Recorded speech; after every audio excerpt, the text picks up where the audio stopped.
সুপ্রিয়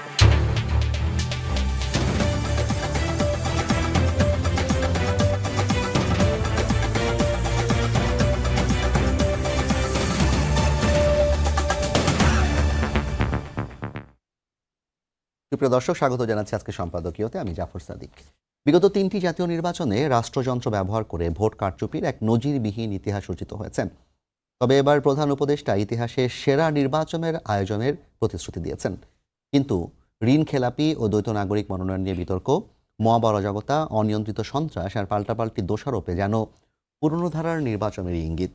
তাই জনমনে প্রশ্ন, এত চ্যালেঞ্জ সামলে প্রধান উপদেষ্টা কি পারবেন তার প্রতিশ্রুতি রক্ষা করতে, নাকি তিনি পুরনো ধারারই পুনরাবৃত্তি ঘটবে? সাম্প্রতিক বিষয় নিয়ে আজকে সম্পাদকীয় পুরনো ধাঁচের নির্বাচন। আর এই নিয়ে কথা বলতে আমাদের স্টুডিওতে উপস্থিত আছেন অ্যাডভোকেট সৈয়দা আসিফা আশরাফি পাপিয়া, সাবেক সংসদ সদস্য বিএনপি, এবং অধ্যাপক সৈয়দ আব্দুল আজিজ, রাজনৈতিক বিশ্লেষক। দর্শক, আপনারাও এই আলোচনায় অংশ নিতে পারেন। এই জন্য আপনাদের ফোন করতে হবে টেলিভিশনে দেখানো নম্বর, এছাড়া ফেসবুকের মাধ্যমে আপনাদের মন্তব্য পাঠাতে পারেন। আলোচনা শুরুতেই জানিয়ে দেব আজকের শিরোনামগুলো। সুষ্ঠু নির্বাচন আয়োজনে ইসির প্রতি আস্থা রাখতে চায় বিএনপি। উদার গণতান্ত্রিক বাংলাদেশ গড়ার শপথ, জিয়াউর রহমানের জন্মবার্ষিকীতে ফুলেল শ্রদ্ধা।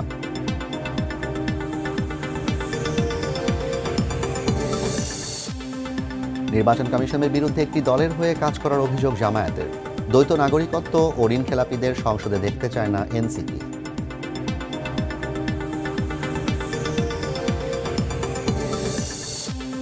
গণভোটে হ্যাঁ দিলে শোষণ নিপীড়ন মুক্ত হবে বাংলাদেশ, ইচ্ছে মতো বদলানো যাবে না সংবিধান, স্বাধীন হবে বিচার ব্যবস্থা। জাতির উদ্দেশ্যে প্রধান উপদেষ্টা।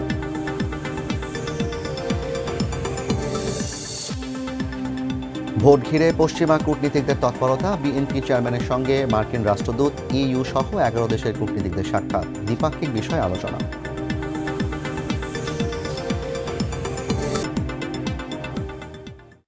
অ্যাডভোকেট পাপিয়া, অধ্যাপক সৈয়দ আব্দুল আজিজ, আপনাদের দুজনকে স্বাগত জানাই। পাপিয়া, আপনাকে প্রথমেই আজ আপনার যে দলের প্রতিষ্ঠাতা শহীদ রাষ্ট্রপতি জিয়াউর রহমানের 90তম জন্মবার্ষিকী, তার জন্মবার্ষিকী নিয়ে আপনাদের বিভিন্ন ধরনের আয়োজন ছিল, এবং সেখানে মির্জা ফখরুল ইসলাম আলমগীর কথা বলেছেন। তিনি জানিয়েছেন নির্বাচন কমিশনের উপর আস্থা রাখতে চান। কিন্তু এর মধ্যে দেখেছি ছাত্রদল 3টি দাবিতে নির্বাচন কমিশন ঘেরাও করেছে। এর আগে আমরা দেখেছি এনসিপি তাদের প্রতীকের দাবিতে নির্বাচন কমিশন ঘেরাও করেছে। নির্বাচন কমিশনকে বিভিন্ন সময়ে জামায়াত বলেছে, এনসিপি বলেছে এই নির্বাচন কমিশন সুষ্ঠু নির্বাচন করতে পারবে না। একসময় আমরা বিএনপিকেও দেখতাম বলতো যে নির্বাচন কমিশন পক্ষপাত দুষ্ট আচরণ করছে। সৈয়দ নজরুল ইসলাম সহ অনেকেই দফায় দফায় নিয়ে কমিশনের সাথে বৈঠক করেছে। এই অবস্থায় আসলে সঠিক নির্বাচন কিংবা সুষ্ঠু নির্বাচন করার মতো পরিবেশ এই মুহূর্ত পর্যন্ত বিদ্যমান আছে কিনা? আচ্ছা, আমি আমার বক্তব্যের শুরুতে গভীর শ্রদ্ধা চিত্তে স্মরণ করি সার্ক সম্মেলনের উদ্যোক্তা, জোট নিরপেক্ষ আন্দোলনের প্রবক্তা, জাতীয়তাবাদের স্থপতি রাখাল রাজা, কালুরঘাট বেতার কেন্দ্রের স্বাধীনতার ঘোষক শহীদ রাষ্ট্রপতি জিয়া রহমানের আত্মার প্রতি আমি শ্রদ্ধা নিবেদন করছি। করে আমি আমার শুভেচ্ছা বক্তব্য আমি শুরু করছি। আজকে তার 90তম জন্মবার্ষিকী আজকে দলের পক্ষ থেকে পালন করা হয়েছে। আল্লাহ তাকে জান্নাতবাসী যাতে করেন এবং তার সহধর্মিণীয় তার পাশে আশ্রয় পেয়েছেন, জায়গা পেয়েছেন, এটা আল্লাহর কাছে আমি শুকরিয়া জ্ঞাপন করছি। যে স্বাধীন হাসিনা মুক্ত বাংলাদেশ না হলে আরাফাত রহমান কোকর যেটা গোরস্থান, যেখানে মাটি দেওয়া হয়েছে সামরিক বাহিনীর ছেলে হওয়ার পরও সামরিক বাহিনীর গোরস্থানে তৎকালীন সময় পারমিশন কিন্তু দেয় নাই। এটাও আল্লাহর অশেষ রহমত আমি মনে করি। তো যাই হোক, এখন যে বিষয়টা আসলে আমি ব্যক্তি হিসেবে কথাটা বলবো, দল হিসেবে না। ব্যক্তি হিসেবে আমার এই সরকারের প্রতি কোনো আস্থা নাই, এবং এই সরকার কোনো সুষ্ঠু নির্বাচন করতে পারবে এই ধারণা আমার ভিতরে কখনোই জন্মলাভ করেনি। আর দ্বিতীয়ত, এর কোনো সক্ষমতা আমি অদ্যাবধি 15-2 বছরে দেখিনি। এখন আপনি যদি বলেন কেন, দেখেন এই দেশের মানুষের প্রাণের দাবি ছিল প্রবাসীদের ভোটার হওয়া, এবং জামাত ইসলাম সোহরাওয়ার্দী উদ্যানের 7 দফা দাবির ভিতরে 1 দফা দাবি ব্যালট, পোস্টাল ভোট। এখন দেখেন এই যে পোস্টাল ব্যালট নিয়ে কোন এলাকার কে ভোট, কাকে, কোন এলাকার প্রার্থীকে, জেলার নাম কি, আসনের সংখ্যা কত, কোনো কিছু নাই।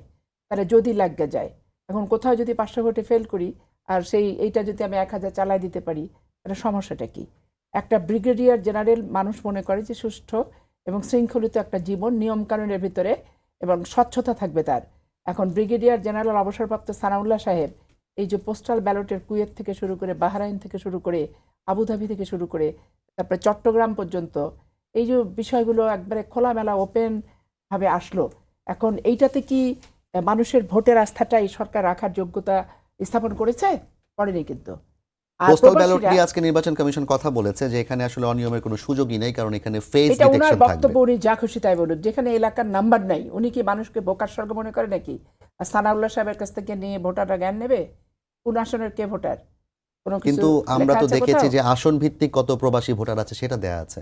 আসন ভিত্তিক ভোটার লিস্টে লেখা আছে, আচ্ছা, ভোটার লিস্টে লেখা আছে, কিন্তু আপনার ব্যালট পেপারে কি লেখা আছে সেটা তো লেখা নাই। আর আপনি আমার প্রতীক শুধু না, যে কোনো প্রতীক যদি সিল মেরে ওই সিলটা পচেই যায়, পাশের সিটে লেগে যায়, তাহলে তো পচে গেল, ওটা তো বাতিলের খাতায় লিখবে। তো যে কোনো একটা সিট, তাহলে এখন যে কোনো একটা প্রতীকই তো ওরকম খাপের ভিতর দেওয়াটা উচিত না প্রথমত। দ্বিতীয়ত যেগুলো চলে গেছে চলে গেছে, পরে উনি নতুন পাঠাবেন। একই একই ভোটের দুই রকম নিয়ম হতে পারে না, ওগুলো বাতিল ঘোষণা করতে হবে, নতুনগুলো পাঠাতে হবে, এটাই কিন্তু বাস্তবতা।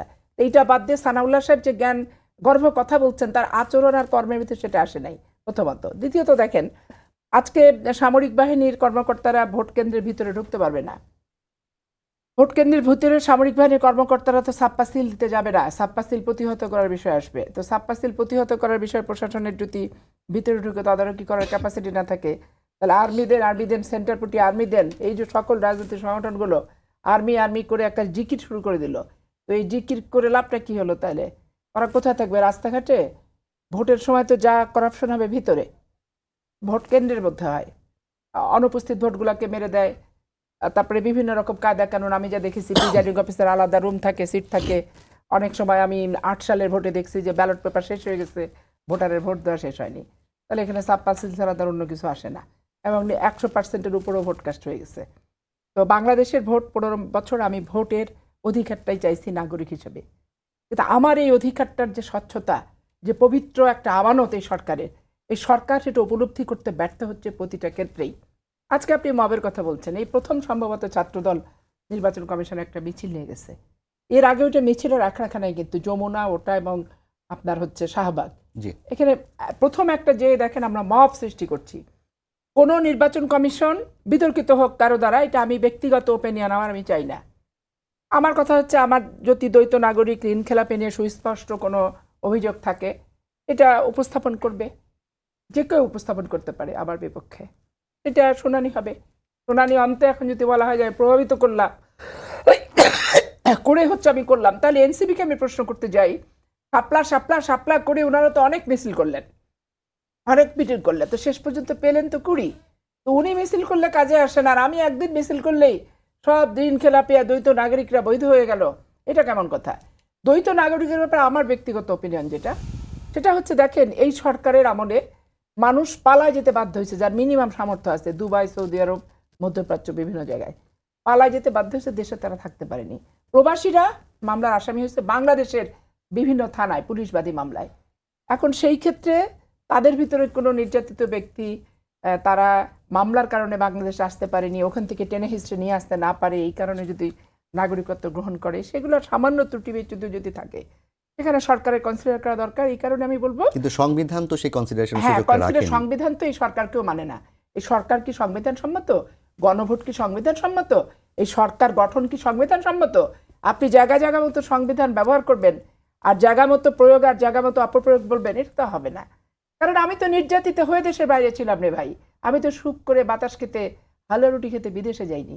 আমি যে 80টা নামগুলো মামলার আসামি, দেখছি আমি তারা কি থাকতে পারি নাই। সবাই আসলে এরকম? যেমন মির্জা ফখরুল ইসলাম আলমগীরের তো নাই দ্বৈত নাগরিকত্ব, আপনার নাই, আমরা দেখছি আব্দুল আউয়াল মিন্টু, আমি দেশে তারপর ফাইট করছি, এহতেশামুল যুদ্ধ হক, করছি, মোফাজ্জল জেলে হোসেন থাকছি। কায়কোবাদ। হ্যাঁ, কায়কোবাদের ছিল, মানে বাইরে তাকে থাকতে হয়েছে, কারণ 21শে আগস্টের মামলার যেহেতু উনি আসামি, বাধ্য হয়ে উনি থাকছেন, শখ করে উনি থাকেননি, ঠিক আছে। আর প্রবাসীরা যারা যেমন তারেক রহমানের কথা চিন্তা করেন, উনি তো শখ করে নির্বাসিত হননি, ওনাকে 17টি বছর বাধ্যতামূলকভাবে নির্বাসনের দিকে তারেক না, রহমান ব্রিটিশ গভর্নমেন্টের যে ওয়েবসাইট, সেখানে তারেক রহমানের নাগরিকত্ব বাংলাদেশ অলরেডি চলে এসেছে ব্রিটিশ তাই থেকে। না? জি। এখন এই যে ভেগ কিছু কিছু কথাবার্তা বলে, এখন আমি নির্যাতনের হাত থেকে দেশ ছেড়ে বাঁচার জন্য আমি গেছি, এখন এই বাঁচাটাকে বৈধ করতে যে আবার এখানে যদি কিছু অনিয়ম ত্রুটি বিচ্যুতি হয়, এগুলো সরকারেরই উচিত ছিল যে হচ্ছে আগে থেকে বলে দেওয়া, যে এরকম যেহেতু অনেক মানুষই গেছে, কিন্তু অনেক ভোটারদের ভিতরে অনেক নিম্ন মধ্যবিত্ত মানুষও কিন্তু দেখবেন মধ্যপ্রাচ্য থেকে শুরু করে বাহারাইন আবুধাবি থাকতে পারেনি এলাকায়। জি, আপনার রিকশা চালক, ব্যক্তিগত রড মতগুলো মিস্ত্রি। শুনলাম, পরবর্তীতে হ্যাঁ, এটা আপনার আমার দলের একবারে পক্ষ থেকে আপনার মত ব্যক্তিগত শুনবো। opinion। আমি একটু অধ্যাপক সৈয়দ আব্দুল আজিজ আপনার কাছে আসতে চাই। পাপিয়া আপা ব্যক্তিগতভাবে কিছু মত প্রকাশ করেছেন যে এই নির্বাচন সক্ষমতা সরকারের নেই সুষ্ঠুভাবে করার। আজকে দেখলাম এনসিপি নির্বাচন বর্জনের ঘোষণা আসতে পারে এরকম ইঙ্গিত দিচ্ছে। জামায়াত ইসলামী বলছে যে সরকার একটি দলের হয়ে কাজ করছে। এরপর আমরা দেখেছি ইসলামী আন্দোলন যখন 11 দলীয় জোট থেকে বের হয়ে যায়, তখন আতাউর রহমান তাদের যে মুখপাত্র যিনি সম্মেলন করেছিলেন তিনি বলেছিলেন যে এটি একটা পাতানো নির্বাচন হতে যাচ্ছে। তো এরকম নানা রকমের শঙ্কা। আপনার কি মনে হয় যে এই নির্বাচন কি আসলে এই পুরনো যে ধাঁচ ছিল, বিভিন্ন জায়গায় আমি তুমি ডামি পাতানো নির্বাচন, কিংবা হচ্ছে নিজেদের মধ্যে সমঝোতার নির্বাচন, অথবা ভোট কেন্দ্র দখলের নির্বাচন, সেরকমই হতে যাচ্ছে কিনা? ধন্যবাদ আপনাকে সহ আমাদের দর্শক শ্রোতা, আমার শ্রদ্ধেয় সহ-আলোচক। আমি প্রথমেই একটু শ্রদ্ধার সাথে স্মরণ করছি আমাদের ওনাকে বিএনপির প্রতিষ্ঠাতার চেয়ে ওনার একটা জাতীয় পরিচয় হয়েছে শহীদ রাষ্ট্রপতি হিসেবে, এবং দিন শেষে দুজনেই আমাদের শহীদ রাষ্ট্রপতি জিয়াউর রহমান এবং বেগম খালেদা জিয়া, তারা কিন্তু দলের বাইরে দেশের জনগণের আপন হয়ে গিয়েছেন। এটা আমার নিজেরও ব্যক্তিগত স্মৃতি আছে। আমি তখন সম্ভবত নবম বা দশম শ্রেণীর ছাত্র, খাল কাটাতে অংশ নেওয়ার সুযোগ হয়েছিল। মানে ওনারা তো মানুষের সঙ্গে মিশে গিয়েছিলেন। তো শ্রদ্ধার সাথে স্মরণ করছি। আমি একটি কথা বলবো, বিএনপির বিশেষ করে প্রতিনিধিত্ব করছেন, আমি রাজনীতির সব দলেরই কিছু বিষয়গুলো আলোচনা করি, যে একটা পাটাতন বা একটা ল্যান্ডস্কেপ কিন্তু জিয়াউর রহমানের হাত ধরে তৈরি হয়েছিল বাংলাদেশে, মানে স্বাধীনতা উত্তর বাংলাদেশে। ল্যান্ডস্কেপ বলতে যেমন সমুদ্রের মধ্যে থেকে একটা দ্বীপ জেগে ওঠে, বাংলাদেশ রাষ্ট্রের একটা দর্শন উনি দিয়েছিলেন। ওনার একটা দর্শন ছিল কিন্তু, এবং উনি বাংলাদেশকে ঐক্যবদ্ধ করেছিলেন। স্বাধীনতা পরবর্তী বাংলাদেশ বিভাজিত হয়েছিল বাঙালি জাতীয়তাবাদের নামে, সেখান থেকে জিয়াউর রহমান এই দেশটাকে ঐক্যবদ্ধ করেছেন। কিন্তু বর্তমানে আমি অনুরোধ করব বিশেষ করে পাপি আপাকে, যে বিএনপির আশিতে বিএনপির বিশেষ করে দুজন, একজন কিন্তু স্বাধীনতার ঘোষক থেকে শুরু করে স্বাধীনতা সংহতকরণের কাজ করেছেন, আর একজন বাংলাদেশের গণতন্ত্রকে প্রাতিষ্ঠানিকরণের জন্য যে ভিত্তিটা তৈরি করে দিয়েছেন এবং বিএনপির রাজনীতির একটা চরিত্র দিয়েছেন। আমাদের প্রত্যাশা হচ্ছে যে বিএনপির রাজনীতির এই চরিত্রটা যেন অক্ষুণ্ণ থাকে, কারণ এটাই হলো মাটি, মানুষ, জনগণের রাজনীতি। এটার কিন্তু আমরা যে দলেই বিশ্বাস করি না কেন, এই জায়গাটায় একটা ভিত্তি তৈরি হয়েছে।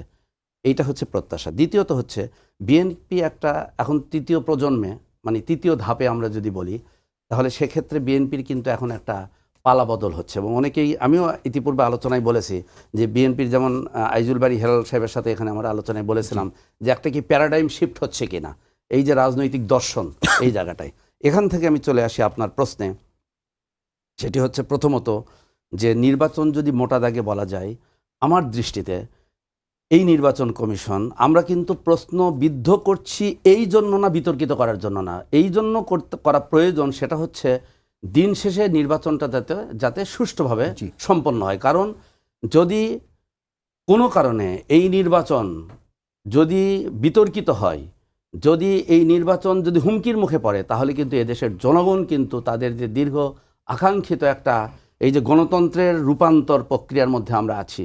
কারণ একটা নির্বাচিত সরকার যা করতে পারে, যত ভালো মানুষই হোক, অনির্বাচিত সরকার কিন্তু সেটা করতে পারে না। তার সবচেয়ে বড় উদাহরণ বর্তমান আমরা দেখছি।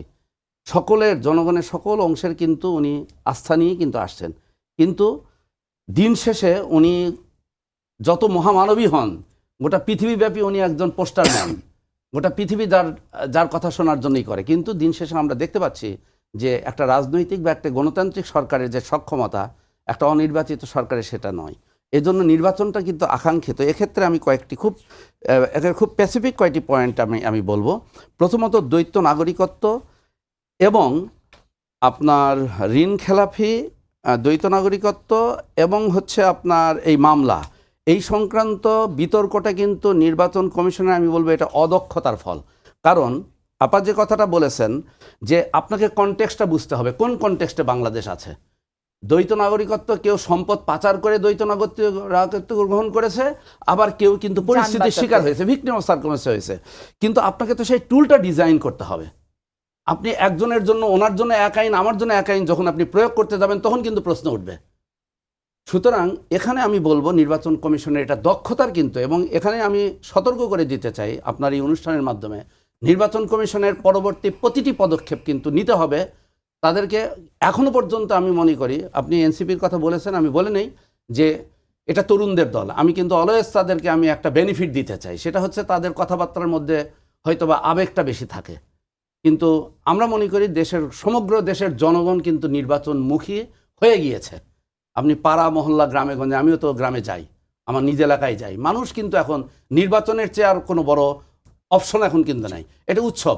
সুতরাং এখান থেকে রাজনৈতিক, এবং আমি আরেকটি কথা বলে আপনার এই বিষয়টা হতে চাই, সেটি হলো যে আমি এখানে বিএনপি এবং জামাত বিগত 30 বছরের রাজনীতিতে দুইটা দল কিন্তু একটা পক্ষ ছিল, আওয়ামী লীগের বিরুদ্ধে রাজনীতি, কিন্তু এখন নতুন একটা কালচারে আসছে। বিএনপি এবং জামাত দুটা কিন্তু প্রতিদ্বন্দ্বী চরিত্রে অবতীর্ণ হয়েছে। সুতরাং এখানে কিন্তু একটা অসহিষ্ণুতা আমরা দেখতে পাচ্ছি। দিন শেষে আমি মনে করি যে রাজনৈতিক দলগুলোর ছোটোখাটো বিষয় নিয়ে অসহিষ্ণুতা কিন্তু নির্বাচনকে একটা চ্যালেঞ্জের মুখে ফেলে দিতে পারে, এবং দিন শেষে দায়টা, আমি আপার সাথে একটু ভিন্ন মত পোষণ করব, দায়টা কিন্তু রাজনৈতিক দলকেই নিতে হবে। যদি কোনো কারণে এই নির্বাচন বিতর্কিত হয়, কোনো কারণে নির্বাচন যদি হুমকির মুখে পড়ে, দিন শেষে কিন্তু এই রাজনৈতিক দলগুলোকেই। সুতরাং টলারেন্সটা থাকতে হবে ছোটোখাটো। যেমন আমি একটা কথা বলি, আমার কাছে মনে হয়েছে পোস্টাল ব্যালট, এটা আমি বলবো নিউ এরা, এটা একটা নতুন দিগন্ত, কারণ আপনি নাগরিকদের অধিকারটাকে আপনি স্বীকৃতি দিচ্ছেন। ছোটোখাটো ভুল ত্রুটি হবে, যেমন আমি যতটুকু জানি যে ঘটনাটা বাহরাইনের ক্ষেত্রে যেটা ঘটেছে, সেটা হচ্ছে একটা ব্যালটগুলোকে যেখানে দেওয়া হয়েছে এই জায়গাটা প্রপার ছিল না, প্রপার ওয়েতে ডিস্ট্রিবিউট হয়নি।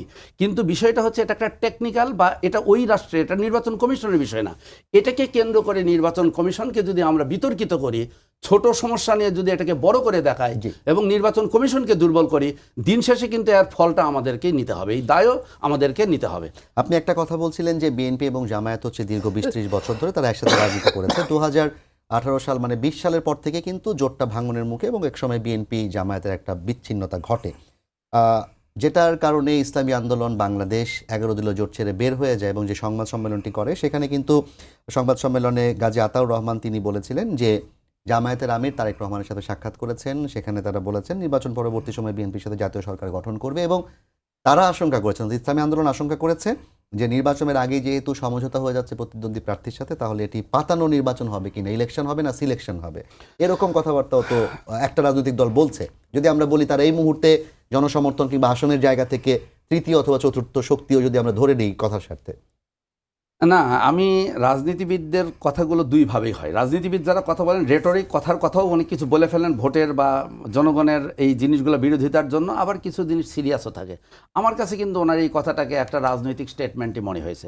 প্রচলিত যে জিনিসটা অ্যাকচুয়ালি কিন্তু পাতানো হবে না। বরঞ্চ আমি বলি, আমি ডক্টর মোহাম্মদ ইউনূসের, আমি সরকারের অনেক সমালোচনা করলে আমি বলবো যে ওনার এই কথার সাথে আমি একমত হয়েই বলতে চাই, ঐতিহাসিক নির্বাচনটা দিন শেষে উনি আজকেও বলেছেন যে কোনো গোজামিলের নির্বাচন তিনি দেখতে চান। এবং আমি মনে করি কতগুলো কারণে ঐতিহাসিক, আমি সেটা বলি। একটা বড় চ্যালেঞ্জ কি জানেন, সেটা হচ্ছে আমরা স্বীকার করি বা না করি, আওয়ামী লীগ তো এদেশের স্বাধীনতা যুদ্ধের নেতৃত্ব দানকারী দল, ঠিক আছে, এবং দেশের প্রধানতম রাজনৈতিক দল। কিন্তু একটা বিপ্লব, অভূতপূর্ব একটা গণ অভ্যুত্থান, গণ বিপ্লবের মাধ্যমে দলটা নিজেকেই কিন্তু এদেশের জায়গা থেকে তারা কিন্তু অন্য জায়গায় নিয়ে চলে গেছে।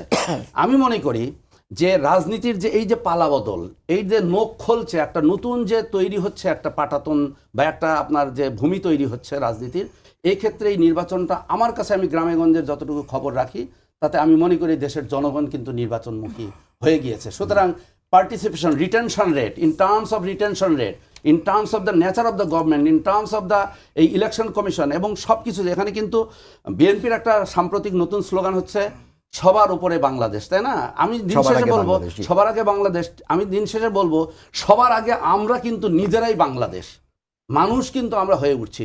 এই সরকার কিন্তু অন্য যে কোনো আগের সরকার তত্ত্বাবধায়কের মতো না, এই সরকারটা সকল রাজনৈতিক দলের কিন্তু একটা ফসল।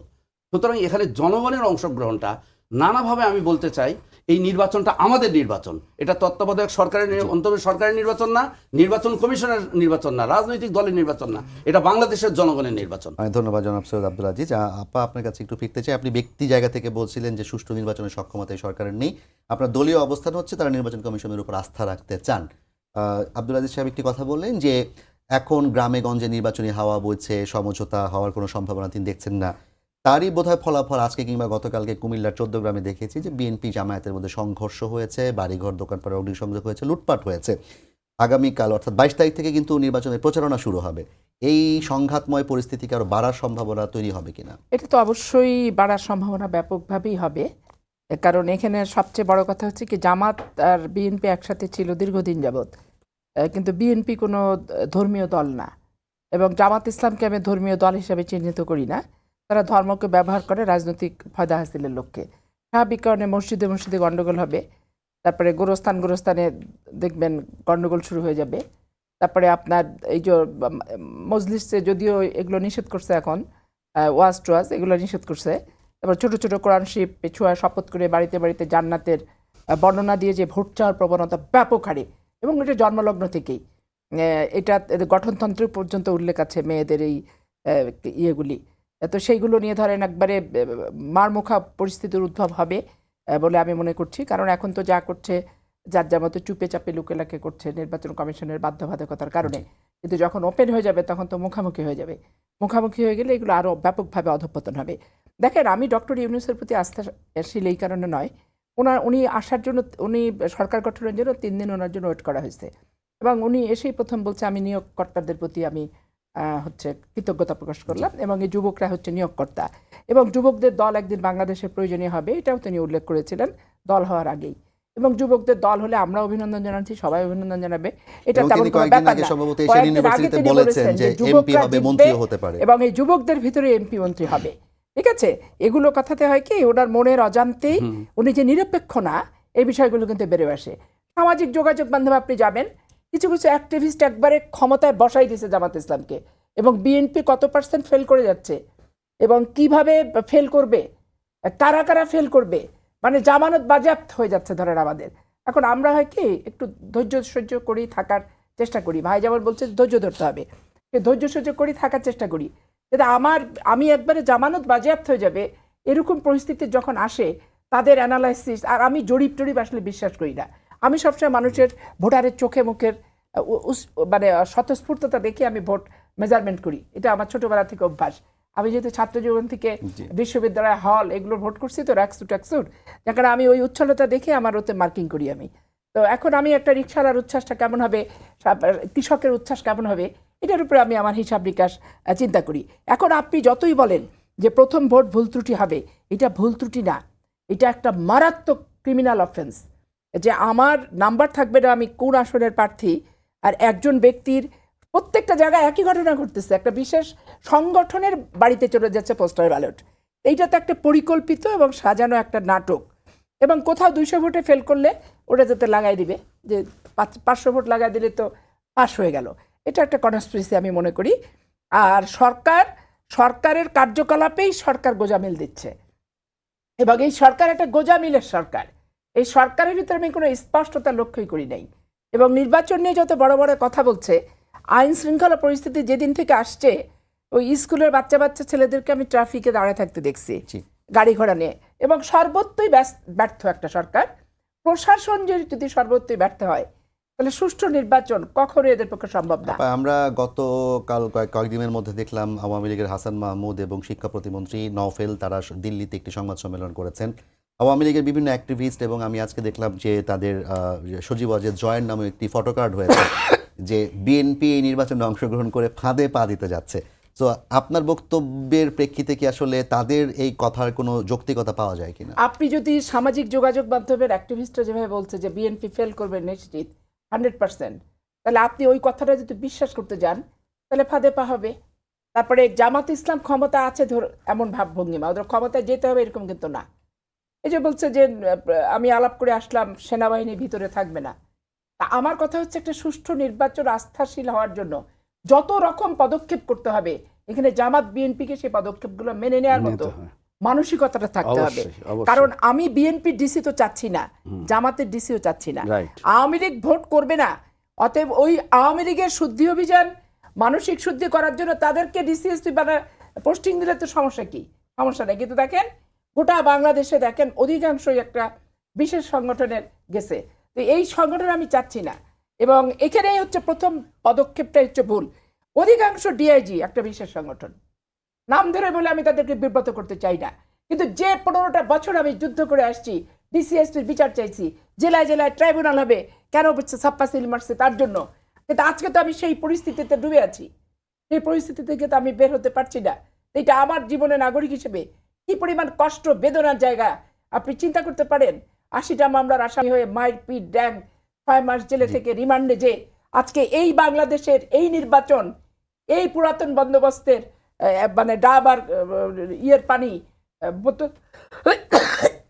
ফ্রিজের পানি যে একই রকম আপনি দিয়ে দিলেন, এইটা তো আমার প্রত্যাশা না, ব্যক্তিগত আপনাকে হবে আমরা না। দেখেছি যে নয়াপল্টন পার্টি অফিসের সামনে আপনাকে পাঁচাকোলা তুলে হ্যাঁ। পুলিশের ভ্যানে ছুড়ে মারা ভ্যান হয়েছে। থেকে ছুড়ে ফেলা, মানুষকে কি যখন অবস্থা ইয়ে দেখেছি, করছি, তখন সেই আমাকে দৃশ্যগুলো তো রোজা রাখা একেবারে। অবস্থায় বার কাউন্সিল থেকে ধরে নিয়ে যে আমাকে জেলখানায় ঢুকে রাখছে, ক্যান্টনমেন্টে নিয়ে যে সারা রাত আমাকে ক্যান্টনমেন্ট থানা দাঁড় করায় রাখছে। আমি তো সারা জীবন একটা কথা বলছি যে ডিসিএসপি কে নিরপেক্ষ হতে হবে, ডিআইজি কে নিরপেক্ষ হতে হবে, পুলিং এজেন্টকে নিরপেক্ষ হতেই হবে বাংলাদেশ বাঁচাতে গেলে। এর কোনো বিকল্প নাই, দলবাজি করে কোনো লাভ নাই। দেশ যদি না থাকে দল করার কোনো জায়গা থাকবে না। আর ওই আইএমএ জাহেলিয়ার যুগ বানায় ফেলে তখন ওইটার ভিতরে হাবুডুবু খেলে বাংলাদেশের ওই জায়গা থেকে আর পরিত্রাণের কোনো সুযোগ অনেক থাকবে ধন্যবাদ না। আপা। আমি দেখি আপনার কাছে আবার আসা যায় কিনা। অধ্যাপক সৈয়দ আব্দুল আজিজ, আপনার কাছে আমার প্রশ্ন হচ্ছে, পাপি আপা যে আশঙ্কাগুলো প্রকাশ করছেন তার বিপরীতে আপনি আশাবাদ ব্যক্ত করছেন। এই আশাবাদ এবং আশঙ্কার মাঝামাঝি আসলে পরিত্রাণটা কিভাবে হতে পারে, 1 নম্বর। 2 নম্বর, যদি না হয় তাহলে কি আমরা আবার সেই পুরনো ধাঁচেই ফিরে যাওয়ার পথ তৈরি হচ্ছে কিনা? না, আমি আপনার কথাটাকে একটু কিঞ্চিত সংশোধন করি। আমিও আশঙ্কা, মানে আমি যে আশঙ্কা নয় শুধু আশাবাদ তা নয়, কিন্তু আশঙ্কার মধ্যে মানুষকে আশা নিয়েই বাঁচতে হয়। আমি বলছি যে আশার কিন্তু কোনো বিকল্প আমাদের সামনে নাই। যদি কোনো কারণে, আমি বলেছি যে নির্বাচন যদি না হয়, এদেশের জনগণের জন্য এর থেকে বড় আমার মনে হয় যে মানে আপনার এটা দিন শেষে কিন্তু জনগণকে একটা বড় কঠিন পরীক্ষা দিতে হবে। কারণ মানুষ, আমার দৃষ্টিতে মানুষ এখন নির্বাচনমুখী, এবং মানুষ, এটা কিন্তু মানুষের কাছে পরিষ্কার হয়েছে যে এই সরকার এবং সরকারের বডি ল্যাঙ্গুয়েজের মধ্যে ফুটে উঠেছে তারা যে কোনোভাবে কিন্তু নির্বাচন দিয়ে মানে বাঁচি আর কি। এই যে সেফ এক্সিট প্রশ্ন মাঝখানে উঠেছিল। আচ্ছা, আমি ফিরে আসি। আমি একটু পাপি আপার একটা বিষয় একটু বলি। আমার উনি খুবই, এবং যে কথাটা বলেছেন যে ওনাদের কিন্তু একটা সংগ্রামের খুবই দীর্ঘ সংগ্রামের ইতিহাস, এবং ওই দৃশ্যগুলো কিন্তু ভোলার না। মানে অসংখ্য দৃশ্য। আমরা হয়তো 24-এর অভ্যুত্থানটা আমাদের কাছে অনেক বেশি বর্ণময়, কিন্তু তার আগের 16 বছরের চিত্রগুলো কিন্তু খুব ভয়ঙ্কর। আমি বলবো বেগম খালেদা জিয়া এবং শহীদ রাষ্ট্রপতি জিয়াউর রহমানের রাজনীতির শেষের দৃশ্যগুলো যদি আমরা দেখি, আমি মনে করি বিএনপির রাজনীতিতে হারানোর কিছু নাই। কারণ 16 বছর এদেশের কিন্তু প্রধান একটি রাজনৈতিক দল বিএনপিকে মানে নিশ্চিহ্ন করে দেওয়ার হেন কোনো চেষ্টা ছিল না, যা করা হয়নি। কিন্তু দিন শেষে বিএনপি এখন একটা নতুন জটিলতা তৈরি হয়েছে, এটা মনস্তত্ত্বে। এবং আমি মনে করি, আমি একটু আবার দৃষ্টি আকর্ষণও করবো এক্ষেত্রে, যে জামাত প্রসঙ্গ, যে বিএনপির নেতৃবৃন্দের মধ্যে যে অসহিষ্ণুতা, বা কারণ বিএনপি কিন্তু বাংলাদেশের অভিভাবক তুল্য। একটি কথা কিন্তু ছিল যে খালেদা জিয়া সম্পর্কে, যে খালেদা জিয়া ভালো থাকলে বাংলাদেশ ভালো আছে, খালেদা জিয়া খারাপ থাকলে বাংলাদেশ, এরকম কিন্তু কথাও কিন্তু কোনো বিশ্লেষক বলেছেন। আমি বলবো যে বিএনপির 31 দফা যে সংস্কার কর্মসূচি, তার মধ্যে একটা আছে রেইনবো নেশন। রেইনবো নেশনটার দক্ষিণ আফ্রিকার নেলসন ম্যান্ডেলা থেকে কিন্তু এই জিনিসটা আসছে। তার অর্থটা কিন্তু হচ্ছে বহু বর্ণ থাকবে, বহু মত থাকবে, বহু পথ থাকবে। বিএনপি এমন একটা বাংলাদেশের রাজনৈতিক দল, এটা কিন্তু বহু পথ মতকে সহিষ্ণুতার সাথে গ্রহণ করার দল। সুতরাং নির্বাচনের আগেই, এবং রিসেন্ট, আমি যদি খুব ভুল না বলি, আমি শেষ করে দিচ্ছি। যেমন গত 2 দিন থেকে ছাত্রদল, যেটা উনি উল্লেখ করলেন, নির্বাচন কমিশনের সামনে যেটা নিয়ে উনি বললেন যে মবের জায়গাতে কিন্তু ছাত্রদলকে নিয়ে যাওয়া হয়েছে, এটা একটা প্রতিবাদ। কিন্তু ছাত্রদলের এই বিষয়টা, ছাত্রদল আবার দেখবেন শাকসুর কিন্তু ভিপি ক্যান্ডিডেট, তারা বলেছে যে আমরা কিন্তু কেন্দ্রের এই সিদ্ধান্ত আমরা মানতে বাধ্য নই। মানে এই যে অবস্থাটা, এই অবস্থাগুলোকে আমার মনে হয় যে বিএনপির একটু ট্যাকল করা দরকার, এবং অ্যাকোমোডেশন যত করবে দিন শেষে বিএনপি কিন্তু জনগণের হবে। বিএনপির হারানোর কিছু নাই। আমি বলতে চাই বিএনপির এখানে হারানোর কিছু নাই, বরঞ্চ ফ্যাসিবাদ উত্তর গণতান্ত্রিক যে টেকসই সাস্টেইনেবল ডেমোক্রেসি, এটাই হচ্ছে বিএনপির সবচেয়ে বড় সফলতা। এটাই আমি আশা করি। ধন্যবাদ জানাচ্ছি। পাপি আপা, আপনার জন্য 1 মিনিট সময় আছে, হ্যাঁ, একটু এখন বলবেন উনি যে বললেন- বিএনপির কিছু হারানোর হ্যাঁ, নেই। উনি যেটা বলছেন যে বিএনপির হারানোর কিছু নাই, আমি ষড়যন্ত্রের মাধ্যমে পরাজিত হওয়ার পথ আপনি প্রশস্ত করে ফেলবেন, ওইটা আমাকে দেখে দেখে চেয়ে নিতে হবে। আমার বলার কিছু ছিল না। চেয়ে দেখলাম আপনি সাপ্পাসিল মারলেন, আপনি ভোটের রেজাল্ট নিয়ে নিলেন। আমি জিয়াউর রহমান খালেদা জিয়ার আদর্শের অনুসারী, তাই আমি হাত পা সব ফেলে দিয়ে অথর্ব হয়ে বসে থাকলাম। এটা না, রাজনীতির ভাষা হচ্ছে টিট ফর ট্যাট, ইট মারলে পাটকেল খেতে হবে এবং যেখানে যেরকম সেখানে সেরকম করতে হবে, এটাই হচ্ছে বাস্তবতা। তবে বাংলাদেশের রাজনীতি সুস্থ হোক, বাংলাদেশের রাজনীতি জামাতকে আমাকে ছেড়ে দিতে হবে, এটা কোন হাদিসে, কোন কোরআনে, কোন ইয়েতে লেখা আছে সেটা আপনি আমাকে দেখান। এটা তো না। আপনি জনগণের ভোটে নির্বাচিত হলে আপনি যাবেন, কিন্তু আপনারা যে কনস্পিরেসিগুলো করছেন, এই প্রবাসী ভোট থেকে শুরু করে প্রিজাইডিং পুলিং থেকে শুরু করে 1.5 বছরের রীতিমতো প্রশাসনিক সেট থেকে শুরু করে, এগুলি আমার কাছে সমস্ত নলেজ আছে, ডকুমেন্টারি আছে। আমি একবারে নাম ধরে ধরে কোন বিভাগীয় ডিআইজি হচ্ছে, এখানে পুলিশের ভূমিকা সবচেয়ে বেশি থাকে। ডিআইজি জামাত ইসলামের একবারে ওপেন কাজ করছে, আমি একবারে স্পষ্ট আপনারা বলে কি দেব, সেই তালিকা বলে নির্বাচন দিতে পারি। কমিশনকে দিয়েছেন কিংবা নির্বাচন জানিয়েছেন? কমিশনকে দিয়ে লাভ কি? নির্বাচন কমিশন তো সেই সেটআপের সাথে জড়িত। জি, আমাদেরকে ধন্যবাদ। আমাদের মতো কথা বলে বিদায় করে দেয়, আমরা ভদ্রলোক মানুষ, আর যা কাজ করার তারা জামাত ইসলামের মতো করে। আপনি চিন্তা করতে পারেন যে ব্রিগেডিয়ার জেনারেল অবসরপ্রাপ্ত সাখাওয়াত সাহেব এটা কি বেকুবের মতো কাজ করছে। আবার উনি আজকে হেসে হেসে বলছে এটা অনিয়ম না। আমি লজ্জা পেলাম যে এত নির্লজ্জ বেহায়া মানুষ হয়। জি, অনেক একটা ধন্যবাদ সিটের নাম নাই, অধ্যাপকের সৈয়দ এলাকার আসিফ নাম নাই, আশরাফি পাপিয়া, কোনো অধ্যাপক কিছুর সৈয়দ নাম নাই। রাজীব, আপনাদের দুজনকে এভাবে ধন্যবাদ জানাচ্ছি। বিশেষ ব্যক্তি বিশেষ আমাদেরও সম্মানের হাতে চলে প্রত্যাশা যাচ্ছে থাকবে সবকিছু। যে পুরনো ধাঁচের যে নির্বাচনী ব্যবস্থা ছিল, যেটি বলা হয়েছে জাতির উপর চাপিয়ে দেওয়া হয়েছিল, সেই ধরনের নির্বাচন না হয়ে একটি গণতান্ত্রিক উত্তরণের জন্য বাংলাদেশে সুষ্ঠু, সুন্দর এবং শান্তিপূর্ণ নির্বাচন, এটি আসলে রাজনৈতিক দলগুলোর মতো আমাদের সবারই প্রত্যাশা। সেই প্রত্যাশা জানিয়ে সবাইকে ধন্যবাদ দিয়ে শেষ করছে আজকের সম্পাদকীয়। আগামীকাল আবারও দেখা হবে একই সময়। শুভরাত্রি।